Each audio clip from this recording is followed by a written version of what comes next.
지난 며칠은 소나기를 동반한 비가 내렸죠. 금요일 날은 좀 폭우라고 얘기할 수 있을 정도의 소나기가 오고, 주말 동안은 쏟아지는 비라기보다는 하루 종일 창밖에 가늘게 남아있는 비에 가까웠던 것 같습니다. 오늘은 약간의 먹구름을 꼈지만 그래도 맑은 날씨가 돌아왔습니다. 저는 비가 오는 날이면은 평소보다 생각이 조금 많아지는 편입니다. 외출할 때 우산을 가지고 왔나? 라는 의문과 함께 우산을 챙겨 나온 것에 대해서 안도하면서 쏟아지는 비를 맞으면서 퇴근할 때는 옷이 젖지 않기를 바라면서, 그런데 비를 맞을 때는 옷을 젖을 걸 각오하고 맞는 거죠. 아무튼 비가 오는 날이면은 걷는 속도도 조금 느려지고 괜히 창밖을 오래 보게 되기도 하고, 평소에는 그냥 지나쳤을 생각 하나를 조금 더 오래 붙잡게 되는 것 같기도 합니다. 생각해보면 우리가 일상에서 당연하게 받아들이는 것들이 참 많잖아요. 매일 일을 하고 사람을 만나고 음악을 듣고 무언가를 좋아하고 싫어하면서 살아가는데, 어느 순간 거기에 왜? 라는 질문을 하나 붙이면 아주 익숙했던 것도 갑자기 조금 이상하게 보일 때가 있습니다. 왜 나는 이걸 좋아할까? 왜 사람은 이런 선택을 할까? 왜 우리는 굳이 답이 나오지 않는 것까지 궁금해할까? 그렇게 하나를 생각하다 보면 또 다른 질문이 생기고, 그 질문을 따라가다 보면 처음에는 전혀 예상하지 못했던 곳까지 생각이 이어지기도 하죠. 안녕하세요. 마음에 오래 남는 것들에 대해 이야기하는 시간, 신시정의 마음의 밑줄의 신시정입니다. 오늘은 두 번째 밑줄, 질문의 밑줄로 함께합니다. 질문의 밑줄에서는 평소에 그냥 지나쳤던 질문 하나를 꺼내서 꼭 정답을 찾기보다는 그 질문에서 시작된 생각을 천천히 따라가 보려고 하는데요. 첫 번째 질문의 밑줄을 준비하면서 어떤 질문으로 시작하면 좋을까 고민하다가 문득 질문 자체가 궁금해졌습니다. 우리는 왜 이렇게 끊임없이 무언가를 궁금해하고 이유를 찾고 또 질문을 만들어내는 걸까요? 그래서 오늘의 질문은 이것입니다. 왜 인간은 질문을 멈추지 못할까? 인데요. 오늘은 제가 유난히 왜? 라는 말을 좋아하게 된 이야기부터 호기심이라는 마음은 어디에서 생기는지, 그리고 인간은 왜 수천 년 동안 답이 나오지 않는 질문을 계속 붙잡고 살아가는 건지 천천히 이야기해 보겠습니다. 그 전에 먼저 오늘의 첫 번째 곡 듣고 오겠습니다. 넬의 지구가 태양을 4번.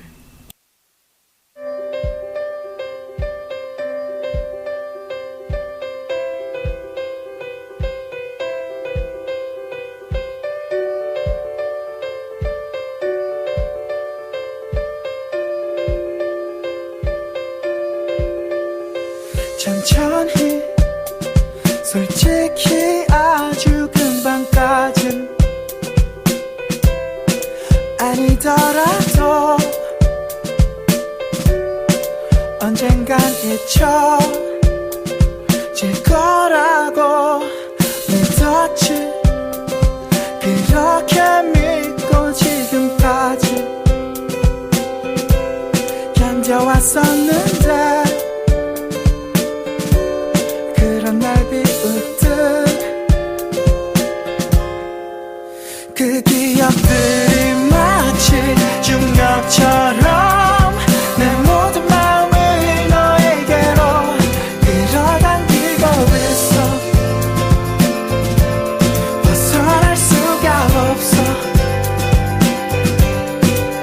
지구가 태양을 4번 감싸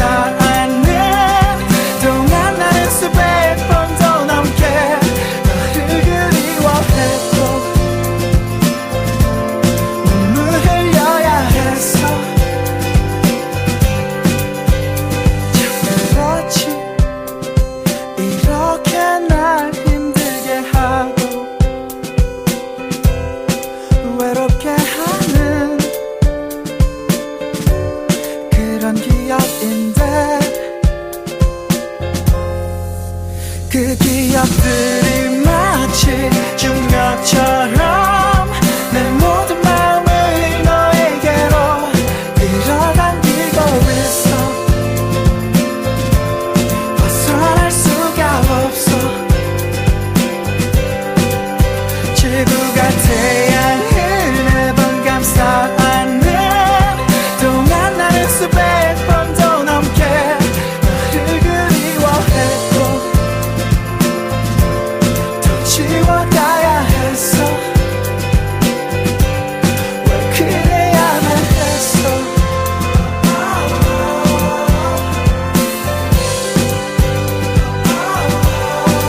그래야만 했어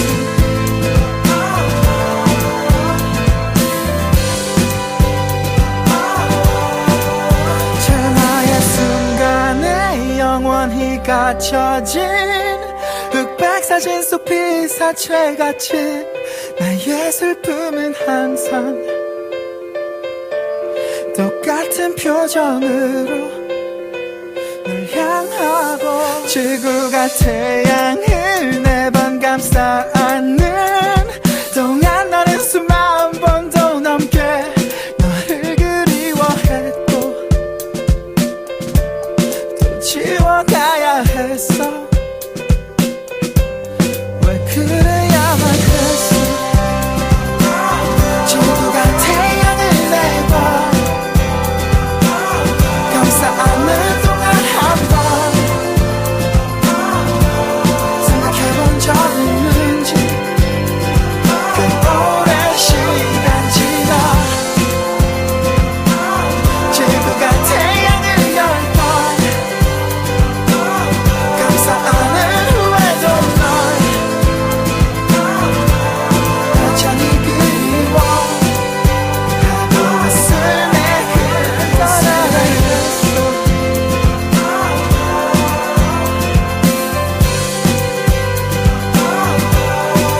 그래야만 했어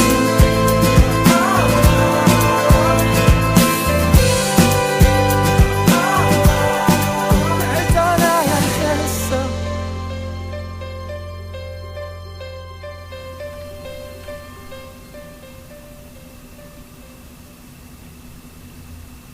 네, 넬의 지구가 태양을 4번 노래 듣고 왔습니다. 일단 저는 생각해보면 왜라는 말을 굉장히 많이 쓰는 편인 것 같긴 합니다. 뭔가를 보면은 그냥 그렇구나 하고 넘어가기보다는 왜 그런지 알고 싶고 설명을 들으면 그 설명은 왜 그런지 또 궁금하기도 하고요. 제가 왜라는 말을 특히 더 좋아하는 건 그 왜라는 게 사실은 그 사고를 확장하는 데 기본적인 토대가 된다고 생각하기 때문입니다.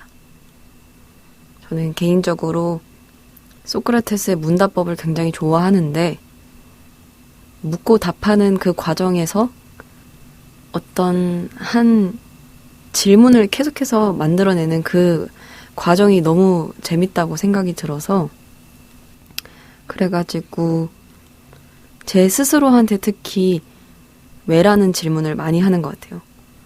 내가 무언가를 좋아하면 그걸 왜 좋아하는지 이렇게 생각이 들면 왜 그렇게 생각하는지 라는 물음을 끊임없이 저한테 던지곤 합니다.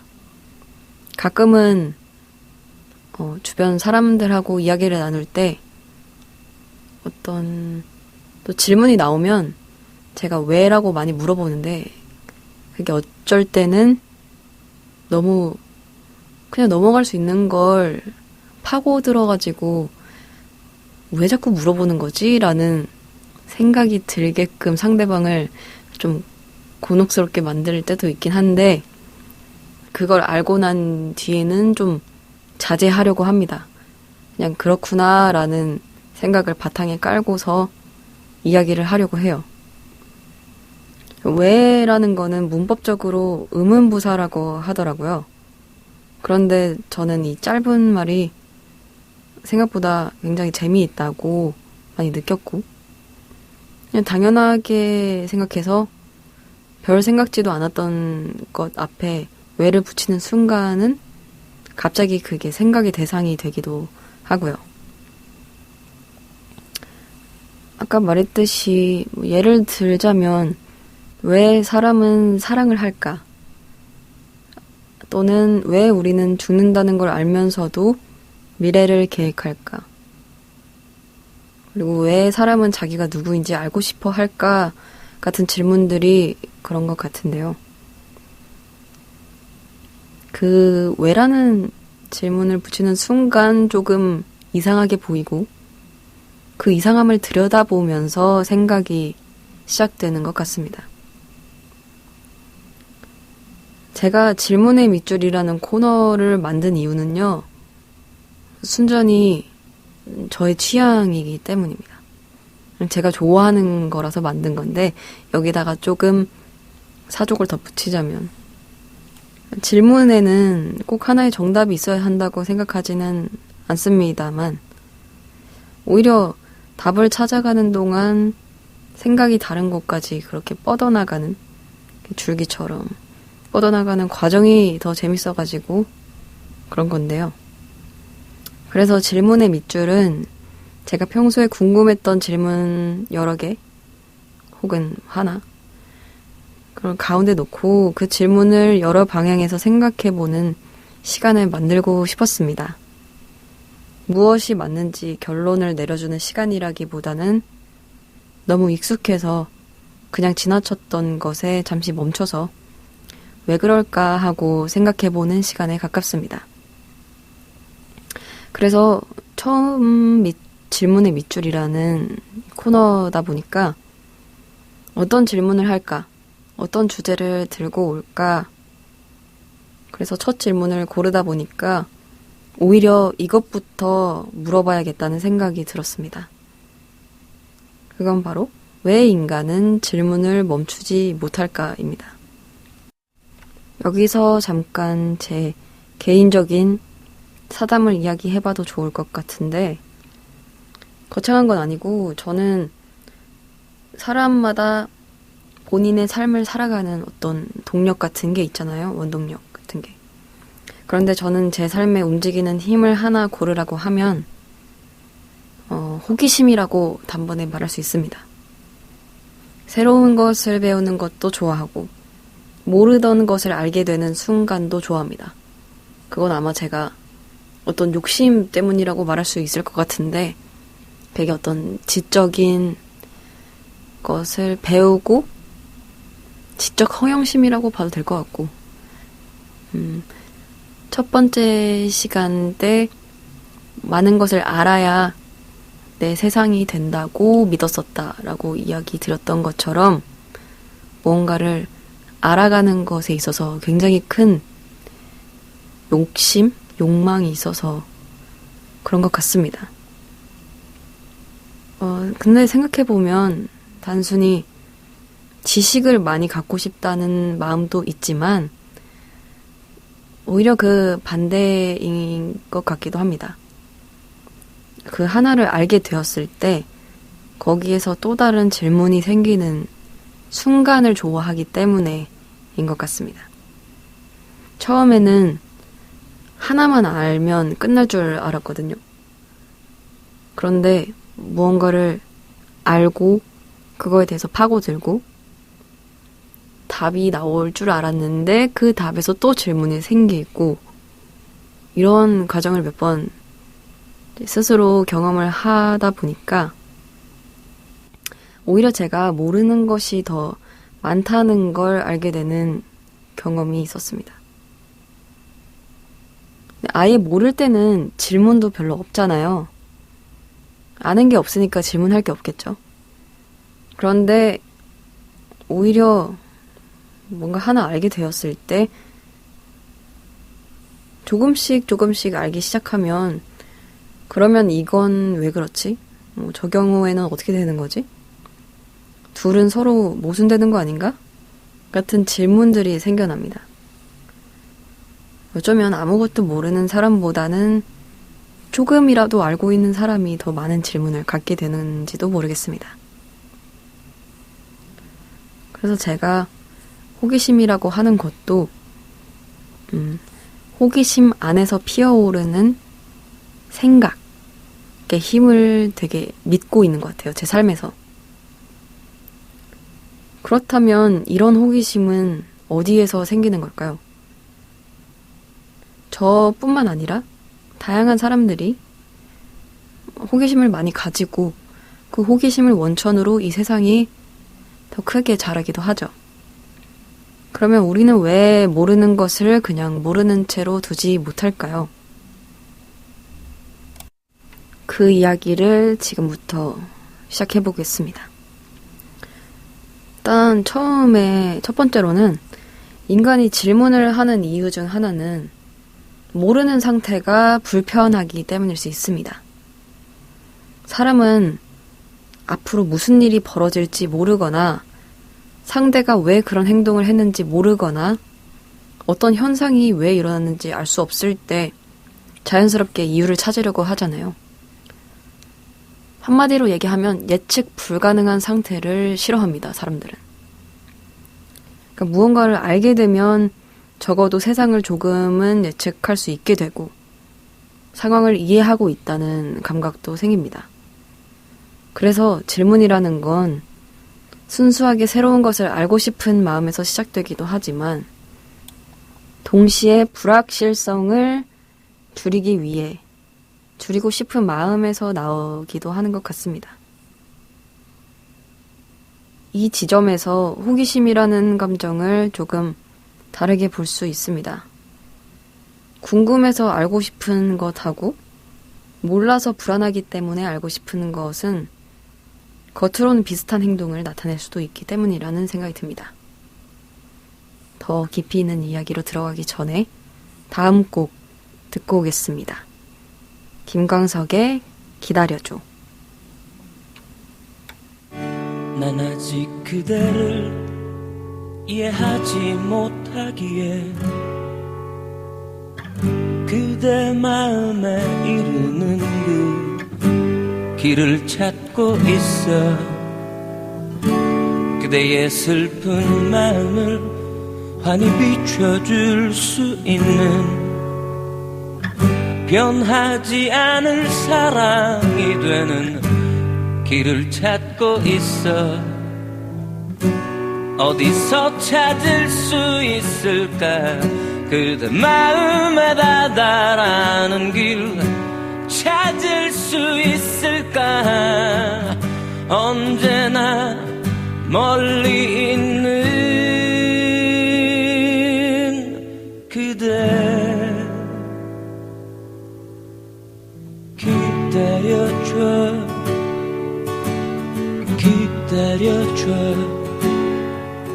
내가 그대를 이해할 수 있을 때까지 기다려줘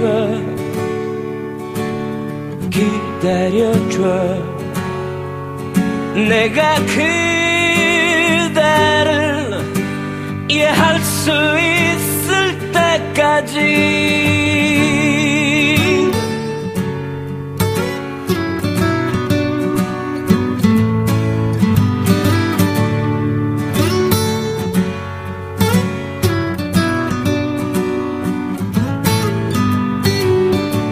난 아직 그대를 이해하지 못하기에 그대 마음에 이르는 그 길을 찾고 있어. 그대의 슬픈 마음을 환히 비춰줄 수 있는 변하지 않을 사랑이 되는 길을 찾고 있어. 어디서 찾을 수 있을까? 그대 마음에 다다라는 길 찾을 수 있을까? 언제나 멀리 있는 그대 기다려줘 기다려줘. 내가 그대를 이해할 수 있을 때까지 기다려줘 기다려줘 내가 그대를 이해할 수 있을 때까지 기다려줘 기다려줘 내가 그대를 이해할 수 있을 때까지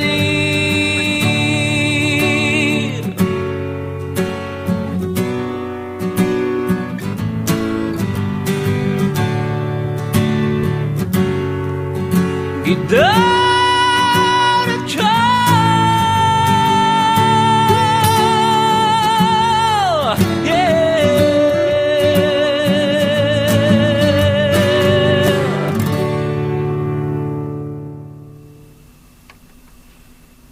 네, 김광석의 기다려줘 노래 듣고 왔습니다. 아까 계속 이야기하던 게 호기심에 대한 이야기였는데 지금 또 해볼 하나의 질문은 호기심과 불안은 생각보다 가까운 감정이 아닐까라는 질문인데요.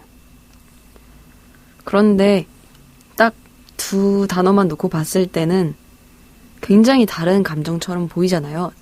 아무런 정보 없이 그냥 이 두 단어의 의미만 알고 있다는 가정하에 이 질문을 들었을 때는 호기심은 새로운 것을 향해서 나아가는 느낌이고 불안은 반대로 몸을 움츠리게 만드는 감정처럼 느껴집니다.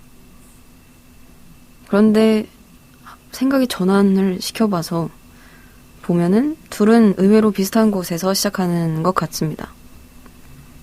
그건 바로 나는 아직 모른다라는 상태 말이죠. 호기심은 모르는 것을 만나면 그러면 한번 알아보고 싶다고 반응합니다. 반면에 불안은 같은 상황에서 모르니까 무섭다. 빨리 확실해졌으면 좋겠다고 반응합니다.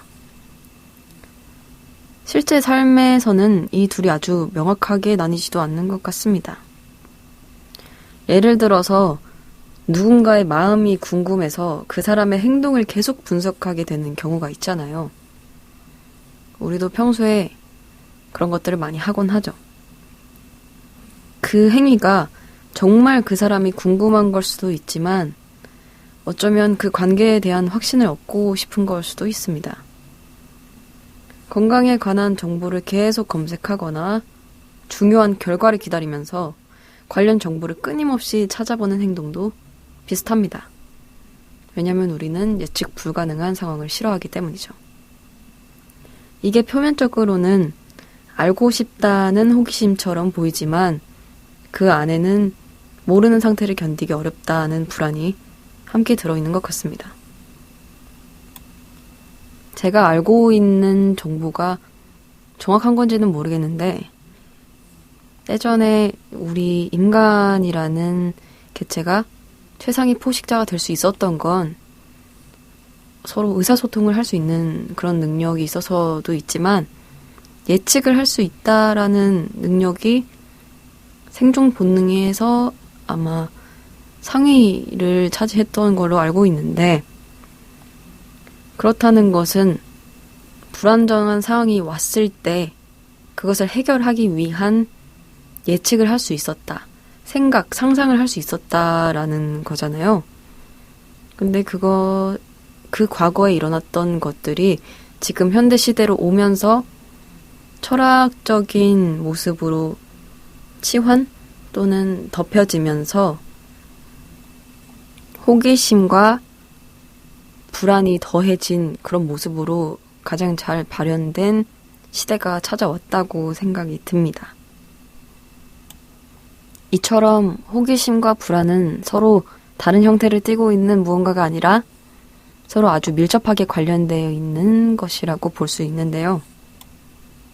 모르는 세계를 마주했을 때 인간이 보이는 서로 다른 반응일지도 모른다는 생각이 듭니다. 호기심이 이토록 불안과 가까운 되게 밀접한 관계에 있는 것이라면 제 인생의 동력이라고 말씀을 드렸던 호기심 많다고 하는 게 어떻게 보면 불안이 많은 건가? 라고 생각을 할 수도 있고, 그렇다면 호기심이 많은 사람들은 다 불안 수치가 높느냐? 라고 물어볼 수도 있겠죠. 그런데 그런 형태와는 조금 다르다고 생각합니다. 호기심은 불확실성 플러스 접근하고 싶은 마음이고, 불안은 똑같은 불확실성을 가지고 있지만 피하거나 통제하고 싶은 마음을 같이 가지고 있는 것 같습니다. 예를 들어서 앞에 닫힌 문이 하나 있다고 생각을 해봅시다. 호기심이라는 거는 저 안에 뭐가 있지 하고 문을 열게 만들고, 불안이라는 거는 저 안에 위험한 게 있으면 어떡하지 하고 문을 열기 전에 가능한 위험을 계산하게 하는 것 같습니다. 둘 다 문 뒤에 있는 게 무엇인지 모른다는 사실에서 출발하죠. 그런데 하나는 정보의 가능성을 보고 다른 하나는 위험의 가능성을 본다는 겁니다. 그래서 중요한 건 불확실성에 민감한 것과 불안을 많이 느끼는 것은 같은 말은 아닌 것 같습니다. 오히려 굉장히 호기심이 많은 사람은 불확실성을 꽤 잘 견디는 것 같기도 합니다. 모른다, 불편하다, 빨리 답을 찾아야 한다가 아니라 모른다, 재미있다, 한번 들어가 보자가 되니까 말이죠. 이 차이는 꽤 크다고 생각합니다. 어쩌다 보니까 이런 호기심에 대해서 좀 깊게 이야기를 해보게 되는데, 조금 더 이야기를 해볼까요? 우리가 흔히 말하는 호기심이라는 것도 사실 두 종류가 섞여 있습니다. 하나는 결핍형 호기심인데, 모르니까 막 답답하고 반드시 알아야겠고, 이거는 불안하고 상당히 가까워질 수 있습니다. 아까 말했듯이 계속 막 검색을 계속 한다거나 막 상대방 마음을 계속 분석하고 답이 나올 때까지 막 찾아보려고, 그렇게까지 생각을 멈추지 못하는 식을 말하는 거죠. 여기서 정보를 얻는 목적은 발견의 즐거움보다는 불확실성을 제거하는 것에 가깝다고 이야기할 수 있을 것 같습니다. 이와 반대로 탐색형 호기심이 있는데, 이건 왜 그렇지? 이것과 저것을 연결하면 뭐가 나오지? 처럼 답을 반드시 얻어야 하기 때문이 아니라 알아가는 과정 자체에서 보상을 느끼는 건데요. 이건 불안하고 상당히 다르죠.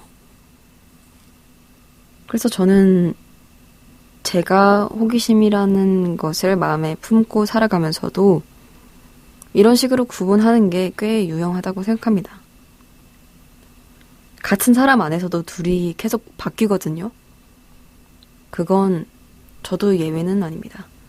저도 끊임없이 계속해서 결핍형 호기심, 탐색형 호기심 이런 게 왔다 갔다 하는 것 같아요. 그런데 최대한 결핍형 호기심을 지양하려고 합니다. 내 삶하고 별 관계없는 물리학 문제라고 생각을 하면 왜 그런 거지? 신기하다라고 생각하면서 몇 시간씩 들어갈 수 있어요. 그런데 그게 만약에 내 직업, 돈, 인간관계처럼 결과가 나한테 직접적인 손실을 줄 수 있는 문제라고 생각을 하면 왜 그런 거지? 원인을 알아야 대비할 수 있다라는 식으로 될 수 있다는 거죠. 포면적으로는 둘 다 왜인데 첫 번째 왜는 탐색이고 후자는 통제니까요. 네, 질문의 원천이 되는 호기심과 불안을 조금 더 심도 있게 이야기하는 시간을 가졌고요. 그 다음 노래를 듣고 그 다음 이야기로 넘어가 보도록 하겠습니다. 겸의 시시한 연극. 앞만 보며 달려오던 사람들도 점점 다가오니 의미를 잃고 앞만 봐도 맘에 들지 않던 나도 이제는 더 상관없어 눈을 감고 우리는 또 내일로 도망 다녔을지도 몰라 어쩌면 이 모든 게 시시한 연극 같은 생각이 들어 이제라도 너와 있을래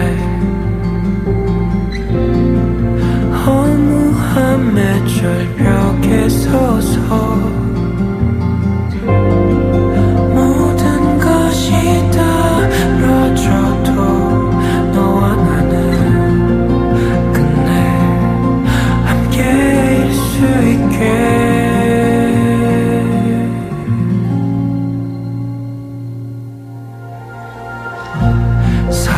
사랑이 의미를 잃은 세상에 보란 듯이 꼭 안고 있자 상처투성이가 되어 넘어져도 함께 주저앉아 있자 덧없는 것들이 우릴 삼킬 때 뒤를 돌아 거꾸로 걷자 도망치는 일이라고 생각 말고 조금 쉬어가도 괜찮다고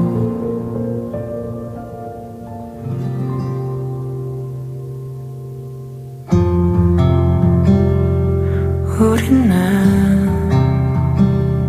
또 내일로 도망 다녔을지도 몰라 어쩌면 이 모든 게 시시한 연극 같은 생각이 들어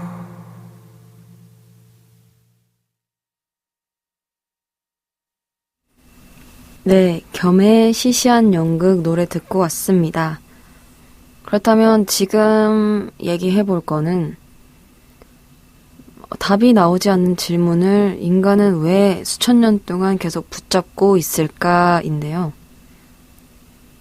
인간의 호기심을 단순히 불확실성을 줄이기 위한 행동으로만 설명하기에는 좀 이상한 부분이 있죠.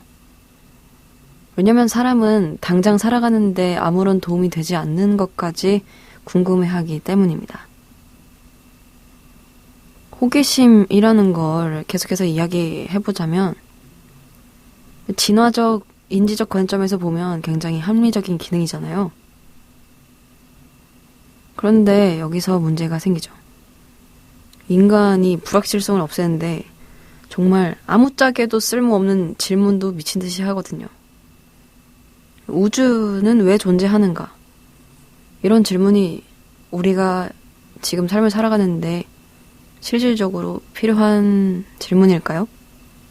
이걸 알아낸다고 내일 월급이 올라가는 것도 아니고 나는 누구인가? 라는 질문에 답을 알아낸다고 해서 당장 굶어 죽는 걸 피할 수 있는 것도 아니고요. 아름다움이란 무엇인가? 라는 질문은 생존이라는 관점에서 보면 거의 사치에 가깝죠. 그런데 인간은 이런 질문들은 몇천 년 동안 묻고 있잖아요. 그래서 여기서 단순히 뭔가 불확실한 것에 대한 감소 이론만으로는 호기심을 설명하기 어려워집니다.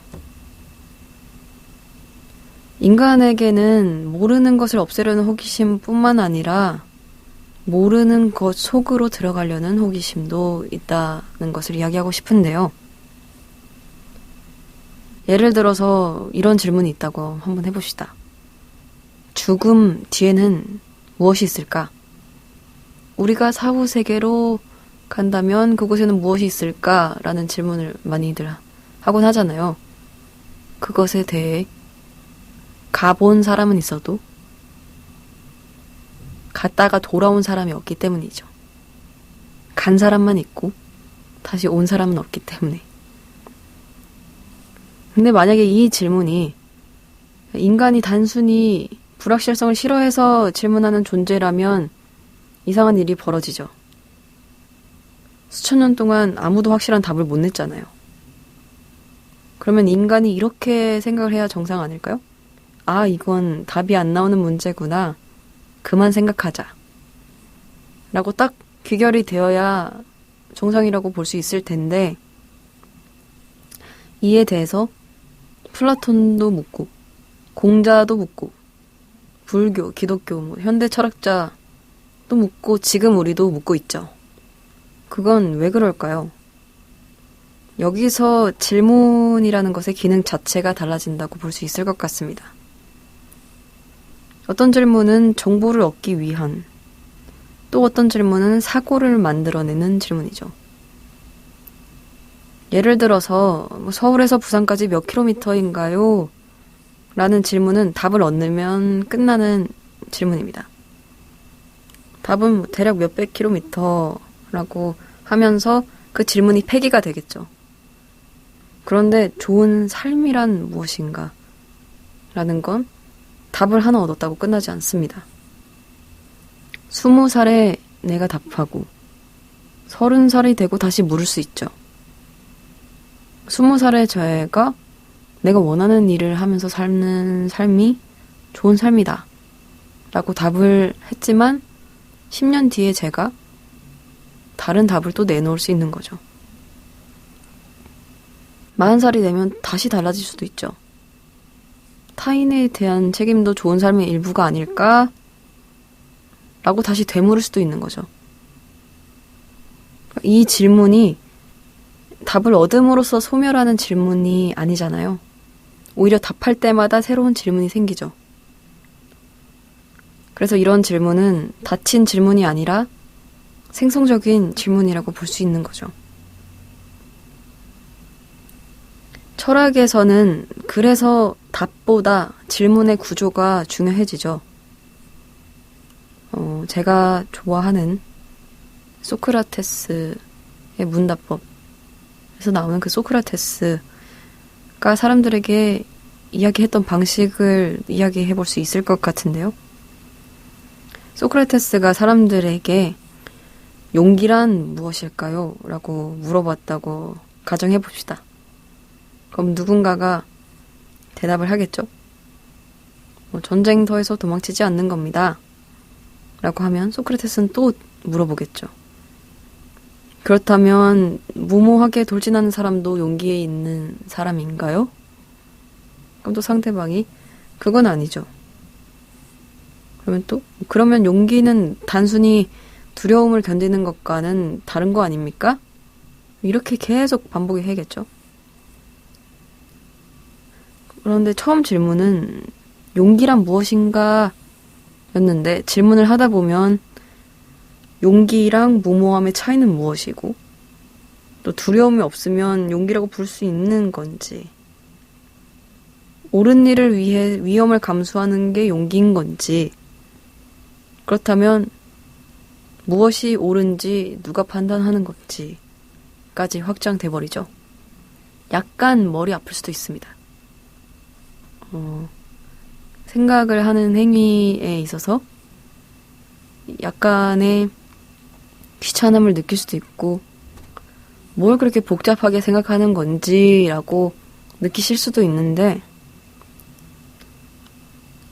저는 그래서 그 소크라테스식 철학에서 질문이라는 게 정답을 찾기 위한 도구이면서 동시에 사고를 정교하게 만드는 도구라는 생각이 듭니다. 그러니까 불편할 수밖에 없겠죠. 공자의 논어에서도 비슷한 부분이 나옵니다. 공자와 공자들의 제자 간에 주고받는, 제자들이 물어보면 공자가 답을 하는 형식을 모아놓은 그런 책이 논어죠. 공자가 모든 문제에 대해서 하나의 공식 같은 답을 주는 책이라고 생각하면 오해하기 쉽습니다. 같은 인이나 효 같은 문제를 놓고도 그 사람과 상황에 따라서 답변이 조금씩 달라지거든요. 그러니까 공자가 되게 수백, 수천 명의 제자들이 있는데 그 제자들의 수준에 맞춘 답을 준다는 이야기입니다. 왜냐하면 그런 삶의 문제는 수학 문제처럼 조건이 있으면 정답이 나오고 그런 게 아니기 때문에 각자 다른 제자들이 똑같은 질문을 한다고 해도 공자는 늘 다른 답을 줍니다. 아무튼 그래서 우리는 보통 질문이라는 걸 문제처럼 취급을 하잖아요. 문제가 있으면 해결을 해야 한다고 생각하잖아요. 인터넷이 안 되면 원인을 찾아서 고치면 되고 그냥 끝. 이건 해결해야 하는 문제죠. 그런데 나는 어떻게 살아야 하는가 라는 질문을 하게 되면 시간이 흐르면서 그 질문에 대한 답이 형태가 계속 바뀝니다. 그것은 질문하는 사람 자체가 변했기 때문입니다. 그런 철학적 질문은 조금 이상한 성격을 가지고 있는데 그건 뭐냐면 질문은 그대로인데요. 질문을 하는 내가 바뀌는 겁니다. 그리고 내가 바뀌면 그런 질문의 의미도 변하는 겁니다. 저는 제 스스로한테 어떤 질문을 끊임없이 던지는 타입인데 그게 예를 들면 성공이란 무엇일까? 제가 제 스스로한테 질문을 던지는 거죠.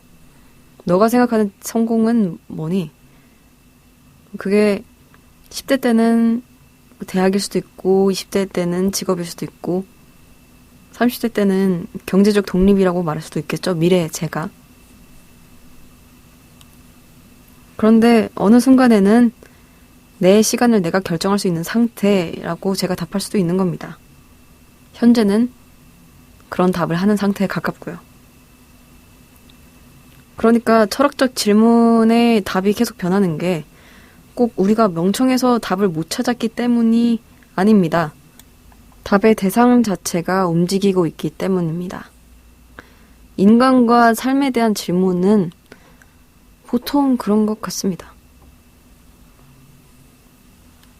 어떤 질문은 해결해서 없애는 문제라기보다 오래 가지고 살아가는 것에 더 가까울 수 있다고 계속해서 얘기하고 있는데 질문, 특히 뭐 철학적인 질문이라고 생각을 하면 그것에 대한 잠정적인 답이 나오고 또 그것의 경험을 거치고 다시 질문하고 그럼 또 답이 수정이 되고 또 새로운 경험이 들어오면 다시 질문하게 되고 이런 사이클이 계속 반복되는 것 같아요. 그러니까 끝이 없다고 볼 수도 있죠. 그런데 이건 실패가 아니잖아요. 그 반복 자체가 사고가 성숙하는 과정이라고 볼 수 있을 것 같습니다. 제 삶에서 제가 저한테 계속해서 던지는 질문 중에 또 다른 것은 내가 내 삶에 어떤 의미를 부여하는가인데요. 그게 10대 때는 사실은 질문 자체가 이게 아니었죠. 내 삶에 어떤 의미가 있을까가 제 삶 속에 아주 오래 잡고 있던 질문이었는데 제가 제 사고를 확장을 시키기 위한 또 다른 경험들을 하고 제가 맞이하고 싶었던 것들 혹은 새롭게 알게 되면서 생각지도 못했던 경험들을 얻으면서 그 질문도 자기의 형태를 바꿨습니다. 그러니까 지금의 저한테 인생은 어떤 의미가 있는가가 아니라 내 인생에 어떤 의미를 부여하는가로 질문의 형태가 바뀐 거죠. 그에 대한 대답도 시간이 지남에 따라서 다 바뀌었습니다. 제가 바뀌었기 때문이죠. 어떤 사람이 되고 싶은가라는 질문이 있으면 한 번 답하고 끝내버리는 사람하고 5년마다 다시 묻는 사람이 있다면 그 후자는 계속 자기 삶을 점검하게 됩니다. 내가 지금 사는 방식이 내가 됐고 싶었던 사람과 맞는가? 내가 중요하게 생각했던 가치가 여전히 타당한지. 그러니까 그런 질문의 가치가 정답에만 존재하지 않는다는 겁니다. 질문 자체가 인간을 움직이죠. 제가 제 인생의 의미를 찾기 위해서 고군분투했던 그 시간처럼 말이죠. 그러면 인간은 왜 이런 질문을 할까요? 처음에 말했던 예측하기 위해서. 가장 기본적인 호기심이죠. 두 번째는 통제하기 위해서. 원인을 알면 다음에 대비할 수 있으니까요. 그런데 세 번째가 있죠. 이게 가장 중요하다고 생각하는데 이해하기 위해서입니다. 우리가 별을 이해한다고 별을 통제할 수 있는 건 아니잖아요. 그런데도 알고 싶죠. 네 번째, 의미를 만들기 위해서입니다. 어떤 질문은 세계를 설명하는 질문이고 어떤 질문은 나를 구성하는 질문이죠. 이 차이가 굉장히 중요하다고 생각합니다. 한 번 더 강조드리고 싶은 거는 나를 이해하려는 그 행위가 나를 변화시켜 버린다는 겁니다. 그래서 인간에 관한 철학적 질문은 어떤 이렇게 답을 찾아내기 위한 자연과학의 질문과는 조금 다를 수밖에 없는 것 같습니다. 전자 질량을 측정한다고 전자의 질량이 변하지는 않겠죠. 그런데 난 누가 되고 싶은가? 나는 누구인가? 라는 질문에 진지하게 대답하면 내 삶이 바뀔 수도 있으니까 질문이 대상에 개입하는 겁니다. 이런 것 때문에 인간에 관련된 질문들은 영원히 완전히 고정된 답이 존재하기 어려운 것 같습니다. 그래서 답이 나오지 않는 질문을 인간이 수천 년 동안 계속 붙잡고 있는 이유라고 말할 수 있을 것 같습니다. 뭔가 어렵게 느껴질 수도 있는데 잠깐 환기하는 시간을 가지면서 노래 하나 듣고 오겠습니다. 김청한의 이 말을 하고 싶었어요.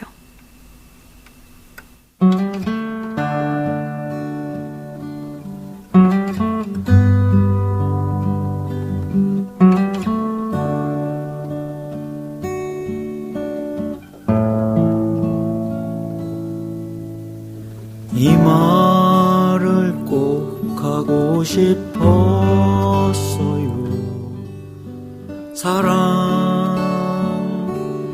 사랑한다고.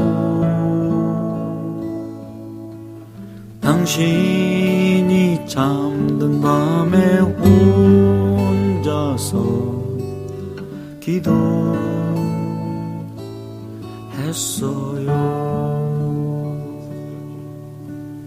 이 말을 꼭 하고 싶었어요.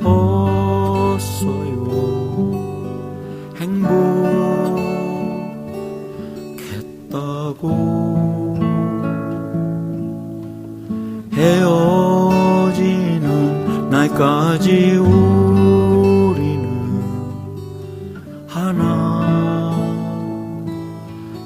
하나였다고. 이제는 지나버린 시간이지만 가슴에 별빛처럼 남아있겠지.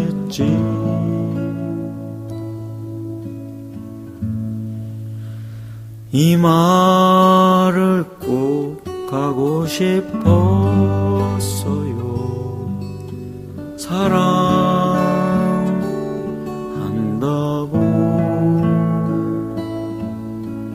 당신이 잠든 밤에 혼자서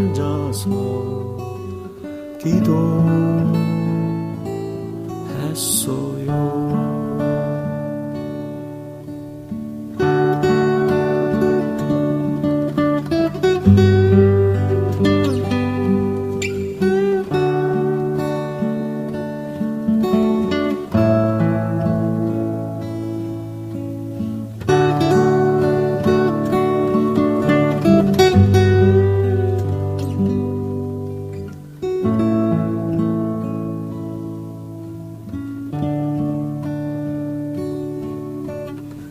이제는 가고 없는 날들이지만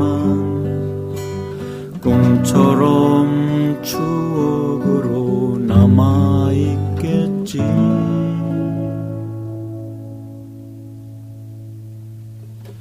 이 말을 꼭 하고 싶었어요.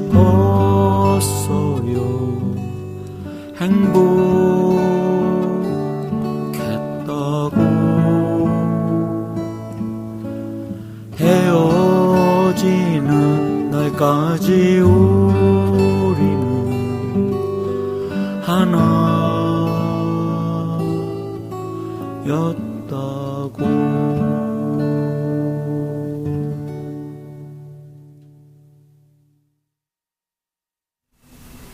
네, 김창완의 이 말을 꼭 하고 싶었어요. 노래 듣고 왔습니다.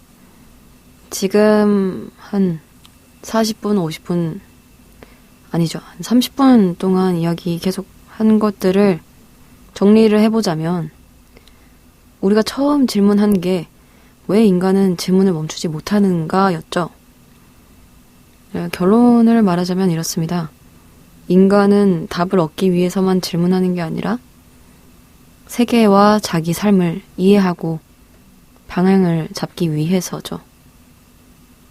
질문은 불확실성을 줄이는 도구고, 하지만 어떤 질문은 해결보다는 사고 확장이 목적이고, 그리고 제일 중요한, 인간이 질문을 멈추지 못하는 이유는 질문하는 인간과 시대가 계속 변하기 때문이라는 걸 마무리하면서 이번 코너를 끝마치도록 하겠습니다.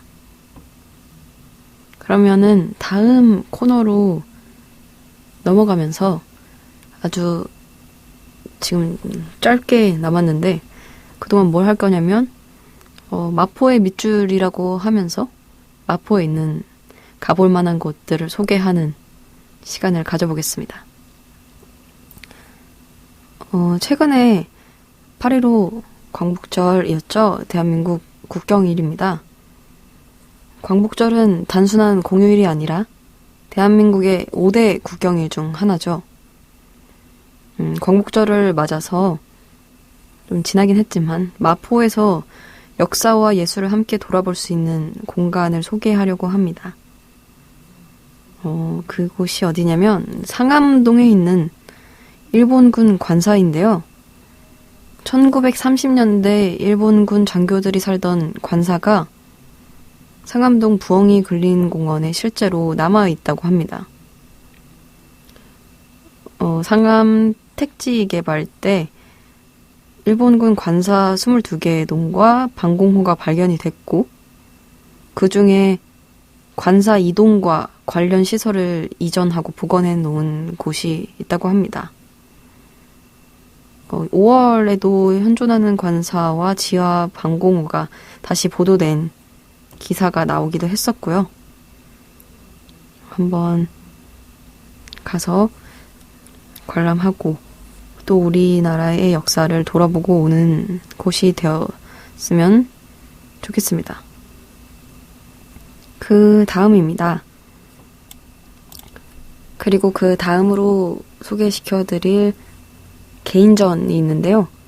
김희재 작가님의 개인전 It's Our Dinosaur 이라는 전시를 8월 22일까지 개최한다고 합니다.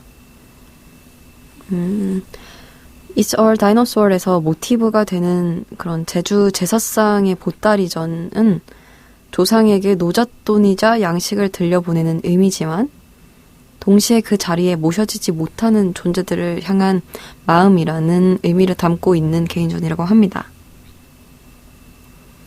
미술 좋아하시는 분들은 한번 방문하셔서 관람해보는 것도 좋을 것 같습니다. 이렇게 마포의 밑줄까지 마무리하면서 이야기 나눠봤는데요.